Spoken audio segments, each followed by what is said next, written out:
20 seconds and counting. T-minus 15 seconds. Guidance is internal. 12, 11, 10, 9. Ignition sequence start. 6, 5, 4, 3, 2, 1, 0. All engine running. Liftoff. We have a liftoff. 32 minutes past the hour. Liftoff on Apollo 11. Tower cleared. Okay, we got a roll program. Neil Armstrong reporting the roll and pitch program, which puts Apollo 11 on a proper heading.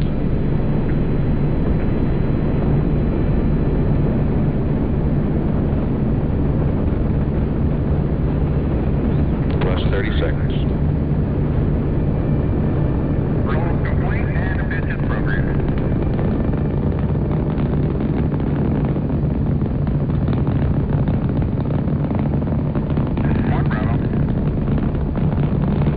One Bravo is a abort control mode.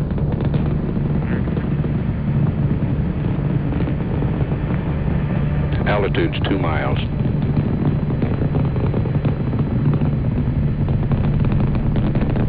Apollo 11 Houston, you're good at 1 minute.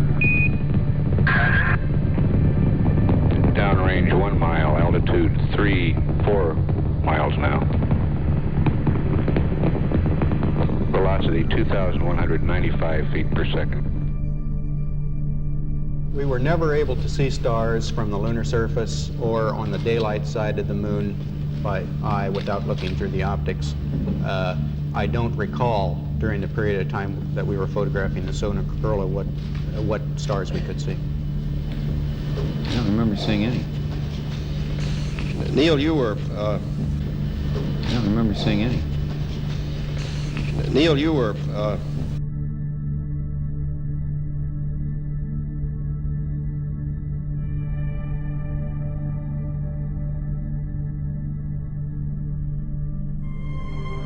We walked out of the room, and President Nixon said, I've decided to do that, and I need you to do this job. We're going to do it. It was just amazing. So we were trying to figure out who would do what when. He simply has got to have the person he wants in that job. And it has to be someone who's capable of doing it, and it has to be somebody he knows well. I said, I'd like to talk to one person. And he said, who? Donald Rumsfeld was the first to propose Stanley Kubrick. The film would have to be perfect, but the set could never be built in time. The filming of 2001: A Space Odyssey was drawing to a close in a suburb of London. Why not use the sets there? Rumsfeld was sure that Kubrick would not refuse. During the Kennedy administration, the White House had granted him special authorization to access strategic areas of the Pentagon during the preparations for the film Dr. Strangelove. Kubrick owed them. I told Mr. Nixon it's very dangerous to lie in the United States. You can't pull a con like that in a democracy. Too many people would talk. It would be absurd. But he said, almost sadly, go ahead anyway. Rumsfeld offered to go and negotiate personally with Stanley Kubrick. He and Henry Kissinger flew to England that same evening. Kubrick was surprised and amused by the idea, but began by refusing. Rumsfeld wouldn't give up. We're only asking you to do one thing. Just leave us the keys to the studio for one weekend, just so we can shoot a bit of film and take a few shots. Everything will be tidied up again by Monday morning. Kissinger flattered him, telling him that Dr. Strangelove was one of Nixon's favorite films. In the end, Kubrick agreed. The fake footage would be shot in England in the MGM studios near Boreham Wood with a skeleton crew. The 2 technicians and 2 actors would be CIA agents. To guarantee their trustworthiness, all had to be single men without family ties. They would sign a contract committing themselves to perpetual silence about the whole affair. Once the filming was over, they would have to disappear. But Stanley Kubrick was a perfectionist. Faced with the CIA crew's lack of professionalism, he ended up, against his better judgment, supervising the shooting of the fake moonwalk. But, he told them, from Monday morning, you're out of my life for good.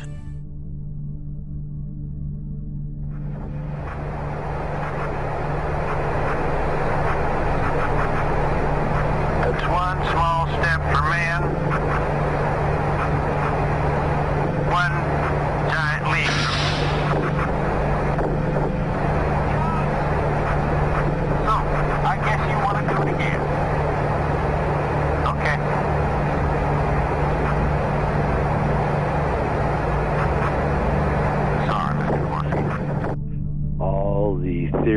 about the movie The Shining by Stanley Kubrick, and my theory, of course, is number one featured in it, and I was reluctant when I first did it because I thought they were going to treat me shabbily, and they didn't, and the critics, however, have not treated me too well.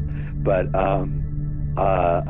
what's interesting about it is that not only is it playing in theaters all over the country right now, but and not only is it a decent film, although Room 237. Yeah, Room 237. Okay. Yeah. There's everyone has a different theory about The Shining. Yeah. I think my theory combines all the other theories except for what I consider to be the most ridiculous theory in the movie, which is the theory that The Shining was about the Holocaust.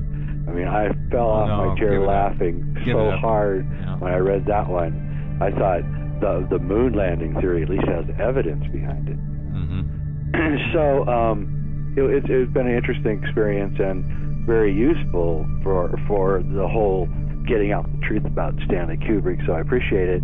And what's interesting about it is that Stanley Kubrick's assistant, Leon Vitali, who was with him for the last 28 years of his life. He knows. He had an article, an interview in the New York Times, I believe it was not last Sunday, the Sunday before, in which I was mentioned among the theories. And he virulently denied every one of the theories, except for one, which he decided not to mention hardly at all. Which happened to be my theory. Very good. And, and you can tell more by what people don't say than what they say. Yeah. And he's ripping up the Holocaust theory. He's ripping up the, all the theories that were presented.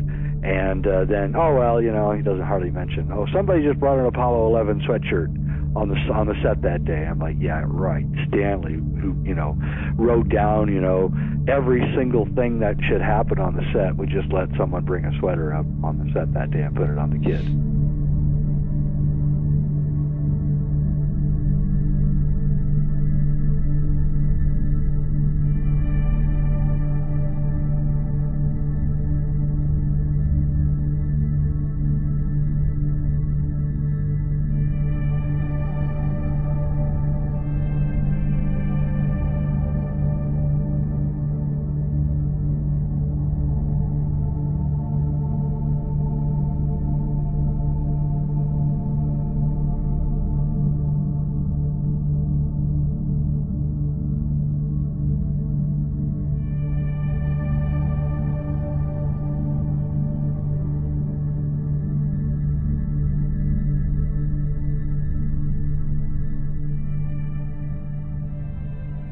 Room 237. In the book, The Shining, the room number is 217, but for the film, Kubrick changed it to 237. Here's the true reason why. The Moon, the natural satellite of Earth visible by reflection of sunlight and traveling around Earth in a slightly elliptical orbit at an average distance of about 381,600 kilometers. The American Heritage Science Dictionary. 381,600 kilometers converted to miles is 237,000. Room 237 represents the moon. Danny enters room 237, the moon room. This is where Stanley Kubrick films the Apollo 11 moon landing. You're the one who said you walked on the moon when you didn't. Calling the kettle black, if I ever thought of it. Saying I misrepresented myself. Away from me. You're a coward and a liar and a thief.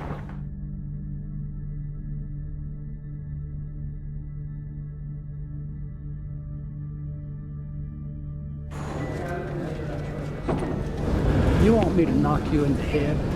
Well, I want you to swear to God on the Bible that you walked on the moon. Okay. If you walked on the moon, we're given the opportunity to swear to God that you walked on the moon. I'm going to give you the opportunity to get the hell knocked out of you if you don't leave me alone. So why don't you just put the end to the record in the argument and put your hand on the Bible, swear to God you walked on the moon. Mr. Seibel, knowing you, that's probably a fake Bible. Well, you're talking to the wrong guy. Why don't you talk to the administrator in NASA? We're passengers. We're guys going on a flight. Of course, I don't hit people, but you're going to be on the deck unless you get... I'm heading out. I appreciate it. And get the hell out of the Black House. Well, take your stuff and get the fuck out. Why don't you quote me and say it's bullshit? And the shadows in the wrong place. I don't give a damn about all that shit. Of lunar orbit being falsified. Being falsified? Correct. We got an unedited tape from a source at the Johnson Space Center. Totally nonsense.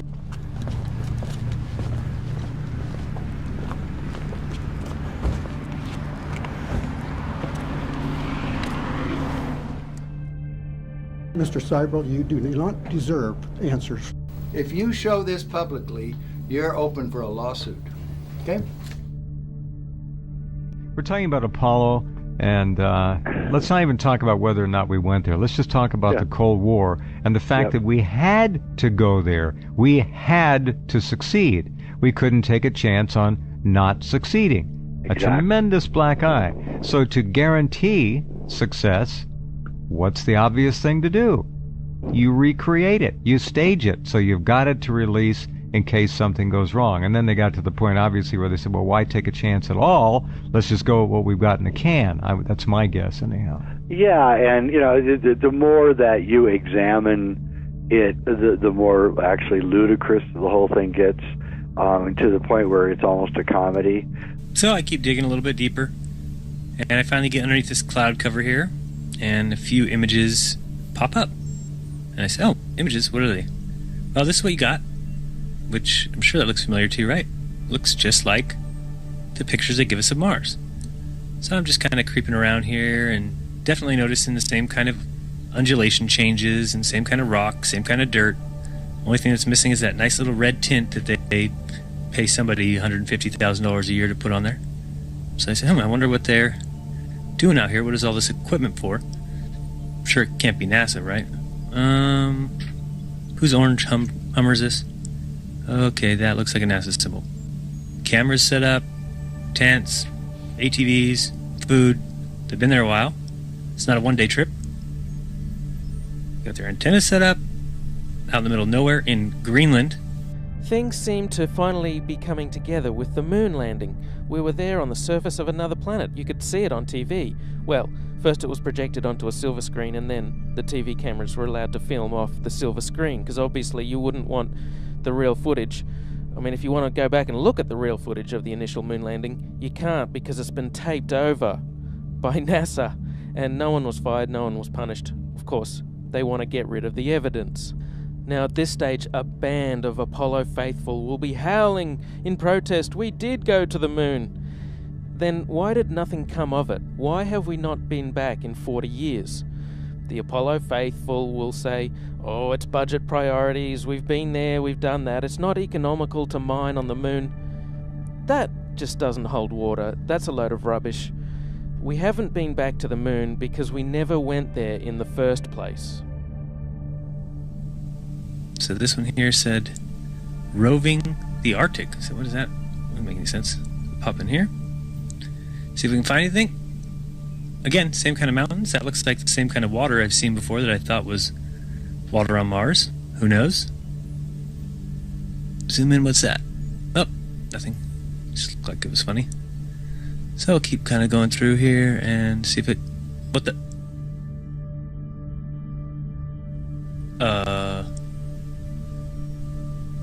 Yeah, so I think I found out where Mars is, guys.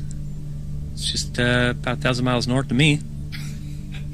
Not quite the distance that NASA says, but I can't find anybody who's in charge of this. They must be hiding behind these rocks. Oh no, there they are out in front of everybody, just standing there.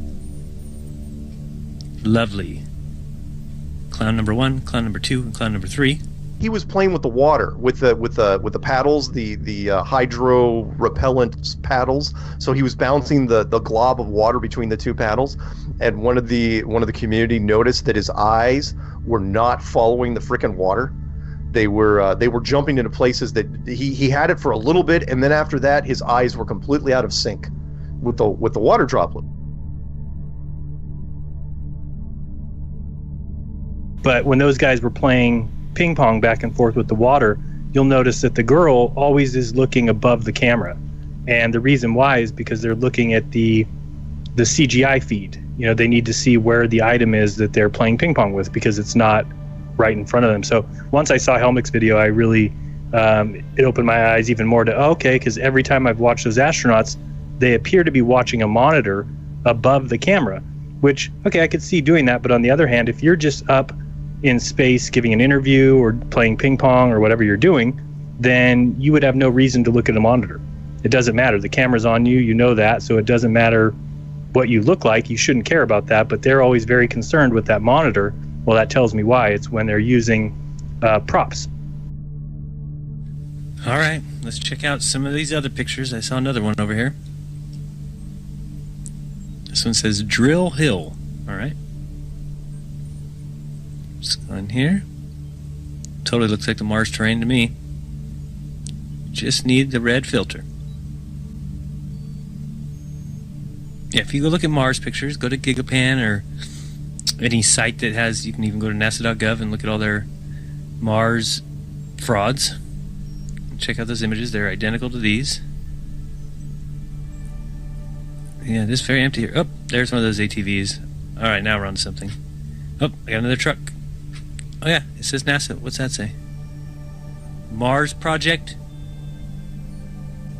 This thing's just driving around taking pictures. Unbelievable. Actually, if you ask me, it's quite believable.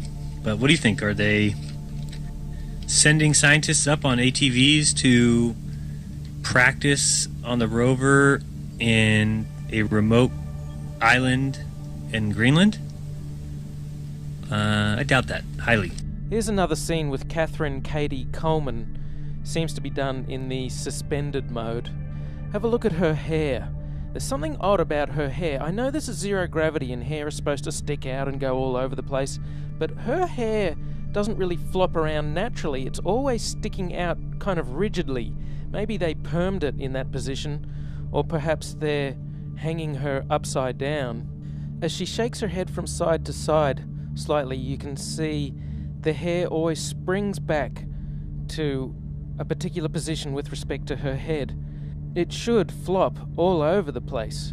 Here's iJustine. She has a vlog. Her hair flows in the air, as it would, because the hair is moving through air. So it's going to flow as you bounce around. And on the International Space Station, this does not happen with the women. They do flips, they lay down, they do all kinds of things. They bounce from here to there. They pretend they're Superman. Their hair will never look like that.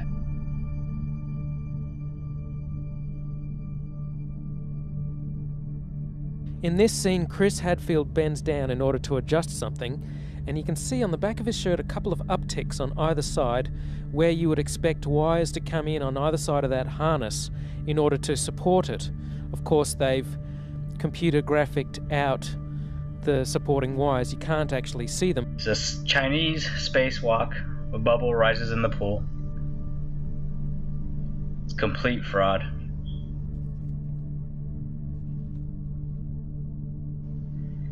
Here the helmet gets hit on the International Space Station and a bubble rises into the pool.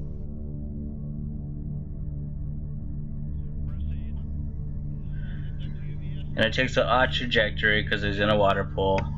Houston, we have a problem. Space is broken. Sorry, U.S. government. I have to show them the bubble. There's the bubble in the pool that we just saw. Yep, doesn't even go in a straight line. It's in a water pool. Takes a very odd trajectory because the water is actually moving around. It's not still.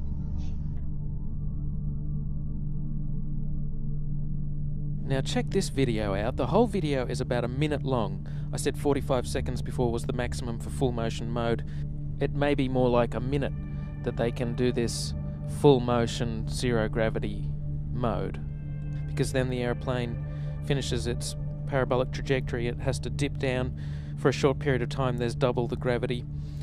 Anyway, have a look at the end of this, and there's a strange motion to the center. take a look at the way it moves. It kind of skips out of her control a couple of times. First it dips down and then up a little bit, and then at the end it goes up a little bit, and she kind of looks a bit embarrassed, like she's been caught putting her hands in the cookie jar. Oops, I hope you didn't see that. No, we didn't see, Katie. Just keep the beautiful smile on your face, and that'll distract us from the hoax. So, in this clip, they're talking, live feed, and we have a astronaut go by us in the background, obviously trying to give it a more realistic, spacey, station busy effect. And so we see the guy come flying along in a harness on his wires. Pretty amazing.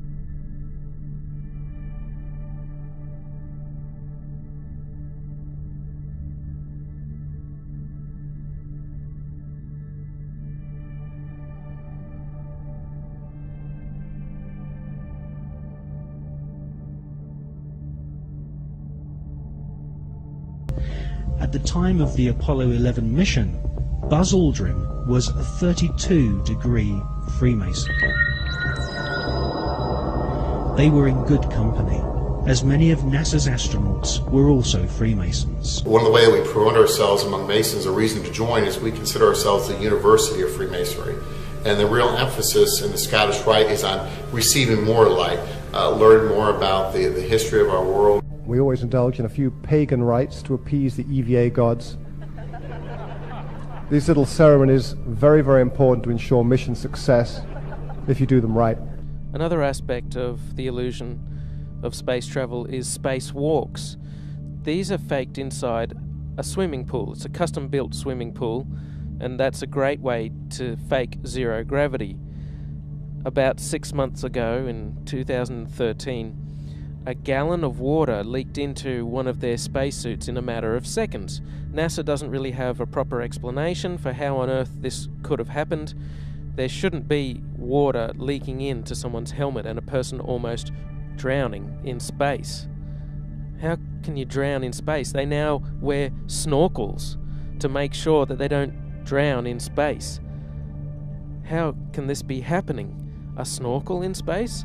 There could be some water in the porous plate sublimator. When they were on the moon, they supposedly had about a gallon of water, but that cooling system is supposed to be well away from their head. There really is no sane explanation for why a gallon of water would leak into someone's spacesuit, unless you realize the whole thing is faked inside a swimming pool, which is the faking of spacewalks in a swimming pool. In this vid, you catch a glimpse of someone wearing a scuba tank. Scuba tanks in space? Snorkels and scuba tanks in space? They act like a spacewalk is just a walk in the park, like there's very little danger involved at all. And then they also pretend that it travels in all the same trajectory, and this thing just scoops everything up. And then it has a claw that can grab big pieces of space debris, and then little pieces of space debris get caught on the sides by panels. Of course, there's no in-between. Do they catch the middle-sized pieces of space debris with the box? And then Debris Drone 1 does not send the package down to Earth to get incinerated. No, the whole thing goes down to Earth to become incinerated, and it's fucking useless. So, because they say there's over 500,000 pieces of space debris, they have to send thousands of space debris drone 1s. But the important thing about this is the camera. They show you a camera on this satellite drone. So somebody is operating that claw and they're getting this space junk. Why can't you see the video from this camera? This thing has a camera. Wouldn't you like to see this thing in operation?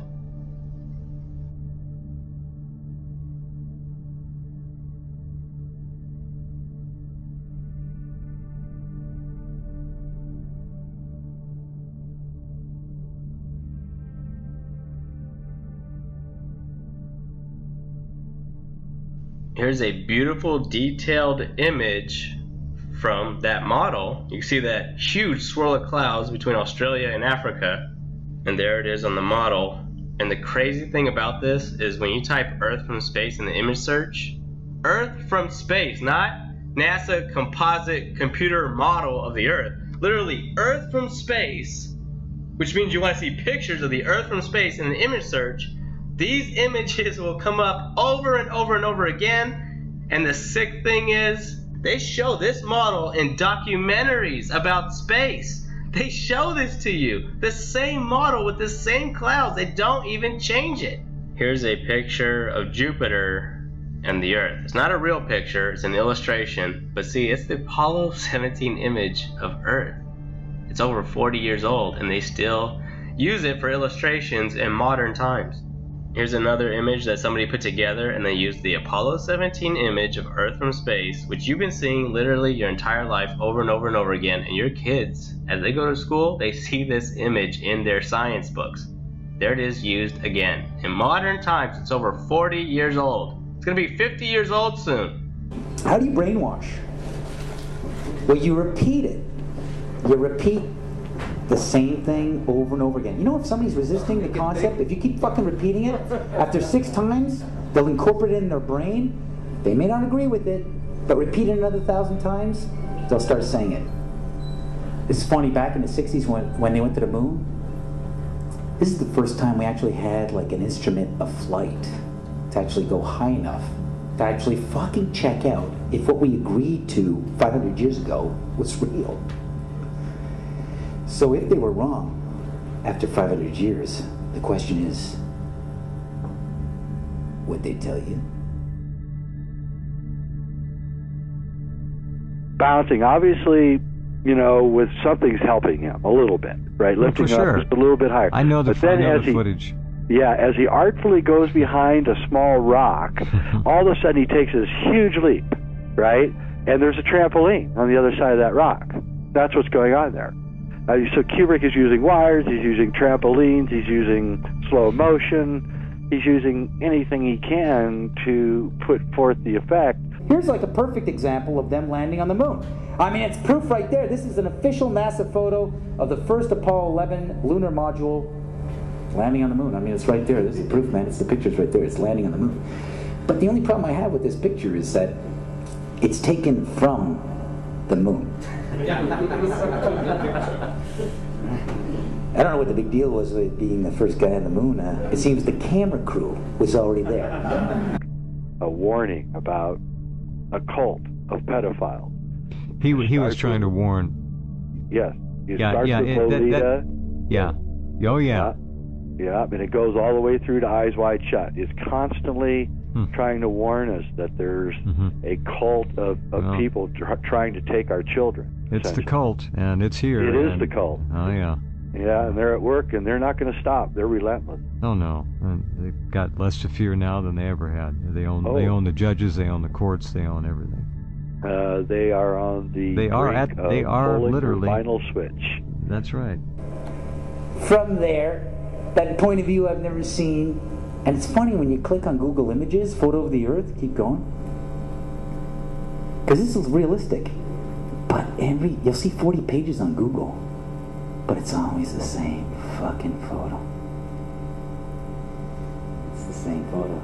They just changed the contrast. Check it out, keep going. Oh yeah, boom, boom, boom, 40 pages. Look closely. It's always the same. Oh, what is that? I guess this is a photo of the Hubble telescope taking a picture of itself. Unbelievable. Unbelievable. That's an authentic photo of the Hubble telescope out there doing its job. Isn't that amazing how they could take a photo of the thing taking photos? Out in outer space. Unbelievable. This is a moon they discovered off of Mars. Opipapa. And if you do a close-up on it, you see all the craters and the texture of the moon on my shirt. There it is. It's just that. It's just a bunch of paint. Next image. And they actually came up with a new term for it. It's a collisionary supernova. Unbelievable that they actually caught this. If you get a zoom in on this, there's a zoom in that Hubble did on this. These are actual fucking suns being formed. Unbelievable. Look at this. All these fucking suns. Can we get another? Keep going. And they're being formed on a Christmas tree.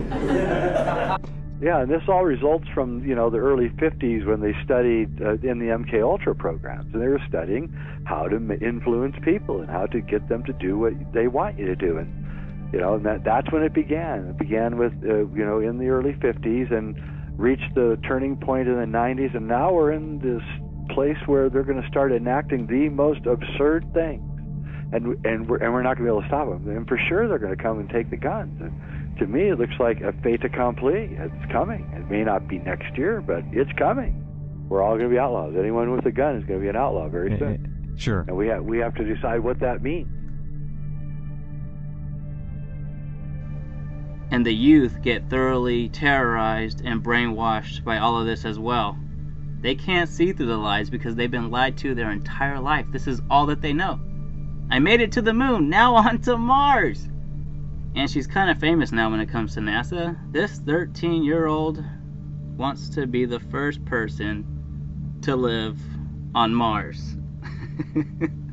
Never mind the fact that it's incredibly ridiculous to believe that they would be sending people to Mars. If people love science, they would figure that out.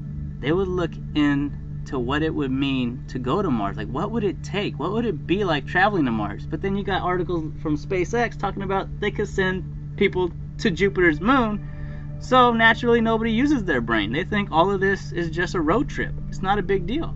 Oh, this is amazing. We just went to Mars. Hey, big round of applause now for the Americans going to Mars. And this is the official image of them landing there. It's fucking funny. It's like, isn't it amazing how they were landing there and they already had an airbrush artist with his easel set up to paint it land that quick. It's like unbelievable. How many people think this is real? This is the official landing. Oh, then they got another one with a metal sort of pipe and sand in black and white. That's proof. They were there, man. They're landing on the sand. Check it out. That's it. There you go. Some more images. This is what they're doing on Mars right now. Moving around with their little rover. That's a real photo. Look at that. This is another. I swear to God, they're on Mars right now. Look at that. This thing's moving around. I don't even know what it does. It's like a weird sort of sample collector. It's a spider. It's a spider sampler. It's a spider sampler. Sand sampler. It's a sand sampler. They call it. It's getting spice. It's getting spices from Mars. Everybody just accepts all of this because they don't know of the criminal global control. They can't question this. They don't know that there's anything wrong. If you're in a vacuum, wouldn't you balloon? You have the vacuum of space pulling on your spacesuit. They show you videos of where you can put your hand into gloves in a vacuum chamber and see how hard it is to articulate the fingers and move your hands in these gloves. Yet they do spacewalks in space all day long and they have no trouble handling tools, handling small pieces with these gloves. They have the vacuum of space pulling their fingers apart. No, they have no trouble at all. In real life, they would actually be doing training for spacewalks also in a vacuum. Why don't they put people in a vacuum here on Earth? Is it because it's dangerous? If you're expecting these people to go into outer space, which is the most hostile environment imaginable, because you got space debris traveling at 17,500 miles an hour orbiting the Earth that can kill you. Doesn't matter what size it is. It could be smaller than a grain of sand. If it flies through your fucking body, you're dead. And they talk about micrometeorites. They talk about damage that's done to the International Space Station. This stuff is supposed to be traveling at incredible speeds. If it hits you, you're dead. And then they got radiation in space. Oh, but does the spacesuits protect you from the radiation? How on earth can spacesuits protect you from anything? It is cartoon physics and the people just buy it. It's a cartoon reality. They want you to believe you can do that in a vacuum. You can hold power tools like that and work on a space station that needs maintenance on the outside while the vacuum of space is pulling your hand apart. How fast would you get tired? Why isn't this Muppet straining? There's the new spacesuit we got. Buzz Lightyear, Disney, Walt Disney bullshit. Again, why can't you have a vacuum on Earth, put the guy in the vacuum, have him lift up the rock so he can see what it's like to be on Mars? If you need to simulate zero G, put this guy on harnesses, but let him experience the vacuum. Let him pick up the rock in the vacuum. Those videos would exist in real life if this was real science. They would actually be doing that. It wouldn't just be spacewalks are done in water tanks for training. That's fucking ludicrous. And if we could also wake up to the public to the fact that there should be video of an Earth eclipse from the moon, video that would have existed a long time ago if NASA actually did work in space? Well, NASA would magically put fake video out there because they can't cover all their bases and they don't want people waking up to their fraud. All you have to do is investigate NASA and think about what should exist. If the space programs were real, what would we be shown? What would be the real science? Wouldn't they test the satellite technology in a vacuum? Wouldn't we have those videos?